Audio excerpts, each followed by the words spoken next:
অবিলম্বে সুকান্ত মজুমদারকে ছাড়তে হবে সেই দাবিতে সকাল সকাল লালবাজারের বাইরে বিজেপি কর্মীদের টায়ার জ্বালিয়ে বিক্ষোভ।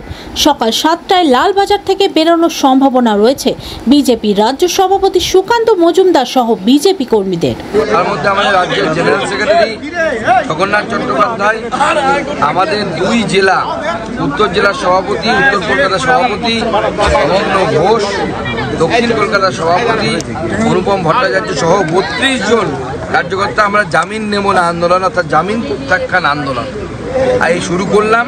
এরপরে পশ্চিমবঙ্গের যেখানে ভারতীয় জনতা পার্টির কার্যকর্তারা এইভাবে গণতন্ত্রের জন্য আন্দোলন করতে গিয়ে যেখানে গ্রেপ্তার হবে আমরা এই জামিন নেব না বা জামিন প্রত্যাখ্যান আন্দোলন করব।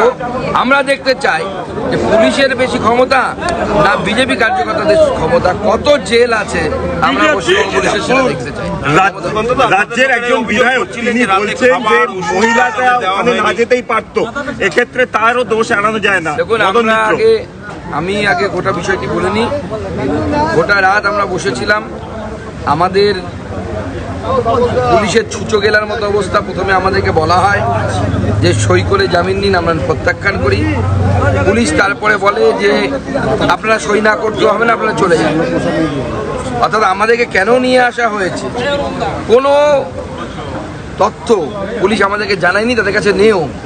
অর্থাৎ তাদের কাছে তাদের আইনি কোনো জায়গাই ঠিক মতো ছিল না। শুধু তাই নয়, তার সাথে সাথে আমরা যখন বলি যে আমরা সই করব না এবং আমরা বলি যে কোর্টের সামনে আমাদেরকে পেশ করা হোক, আমরা কোর্টে গিয়ে বলবো, মহামান্য আদালতের কাছে বলবো যে পশ্চিমবঙ্গের পুলিশ যে সামান্য দুপা হাঁটার মতো গণতান্ত্রিক অধিকার আমাদের রাখতে চাইছে না, আমাদের দিতে চাইছে না, পুলিশ সেই সাহস দেখায়নি। পুলিশ বলেন যে না, আমরা আপনাদেরকে কোর্টে নিয়ে যেতে পারবো না, আপনারা চলে যান। প্রশ্ন, তাহলে পুলিশ আমাদেরকে নিয়ে এসে 4-5 ঘন্টা বসিয়ে রাখলো কেন? কোনো উত্তর পুলিশ আমাদেরকে দিতে পারে। পুলিশের বিভিন্ন অফিসাররা এসেছে, এমনকি সকালবেলাও তারা আমাদের কাছে বারবার এসে জিজ্ঞেস করছিলেন। ভোর 4টের সময় জিজ্ঞেস করেছেন। গোটা রাত আমরা বসে কাটিয়েছি বেঞ্চের উপরে, আপনারা নিশ্চয়ই ছবি পেয়েছেন। আমাদের বাইরে থেকে খাবার ঢোকানোর কথা ছিল, খাবার আমরা নিয়ে এসেছিলাম, সেই খাবার ঢুকতে দেওয়া হয়নি।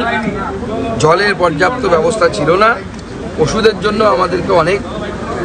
আমাকে হয়তো করতে হয়নি, কিন্তু আমার কর্মীদেরকে ওষুধের জন্য কারো হাতে লেগেছে, তাকেও ওষুধের জন্য অনেকক্ষণ তাদেরকেও লড়াই করতে হচ্ছে, তারপরে ওষুধ পেয়েছে। তাও খাওয়ার ওষুধ পায়নি তারা, খাওয়ার ওষুধ তাদেরকে ভেতর থেকে নিতে হয়েছে।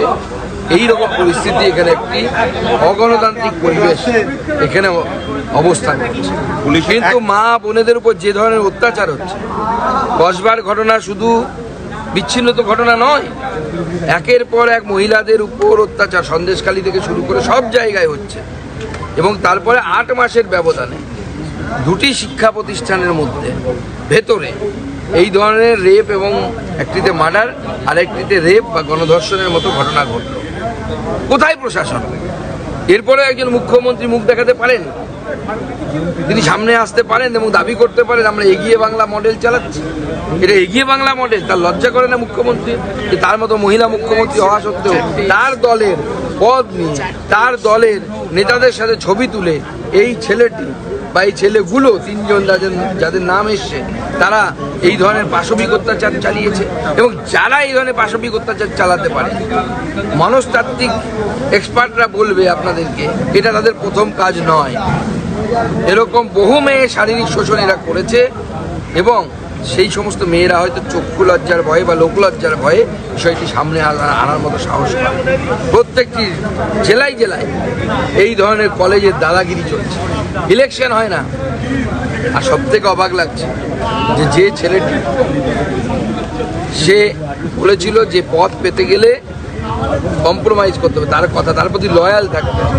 তো তৃণমূল ছাত্র পরিষদের একটি পদ, কলেজের পদ, ছাত্রী সেক্রেটারি বা সম্পাদক, তার জন্য যদি এই কম্প্রোমাইজ করতে হয়, তাহলে তৃণমূল মাদার যে দল আছে তাতে পদ পেতে গেলে মহিলাদের কি ধরনের কম্প্রোমাইজ করতে হয়?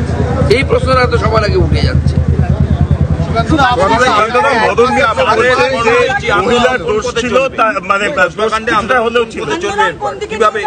ভারতীয় জনতা পার্টি আজকেও আন্দোলন করবে। আজকে আমাদের মহিলারা জেলায় জেলায় মশাল মিছিল করবে, থানা ঘেরাও হবে। এই সমস্ত আন্দোলন আমরা চালাবো। আমরা আগামীকাল সমস্ত জেলায় জেলায় কোথাও এসপি অফিস, কোথাও থানা ঘেরাও, এই সমস্ত আন্দোলন হবে এবং তার সাথে ভবিষ্যতে আমাদের আন্দোলনের রূপরেখা আমরা ঘোষণা করব। আমরা ছেড়ে দেব না। মমতা বন্দ্যোপাধ্যায় যদি ভাবেন যে ওনার মৌরুষি পাট্টা হয়ে গেছে, ওনার জমিদারি হয়ে গেছে, এই জমিদারি আমরা চলতে দেবো না। আজও আমরা শেষ পর্যন্ত আমাদের দাবিতে অনড় থেকেছি। পুলিশ বাধ্য হয়েছে আমাদের দাবি মানতে। আমরা বেল বন্ডে সই ছাড়া বেরিয়েছি এবং পুলিশ আমাদেরকে পরে বলেছে 5 আইন কেস দেওয়া হয়েছে, আপনারা বেরিয়ে যান। কিন্তু আমরা আমাদের শর্ত মতো বেরিয়েছি, আমরা আমাদের কথা মতো বেরিয়েছি। পুলিশকে আরও একবার ভারতীয় জনতা পার্টির দাবির সামনে মাথা নত করতে হলো। এইভাবে বারবার মাথা নত করতে হবে। তারপরে পশ্চিমবঙ্গের জনগণের সামনে এই সরকার 26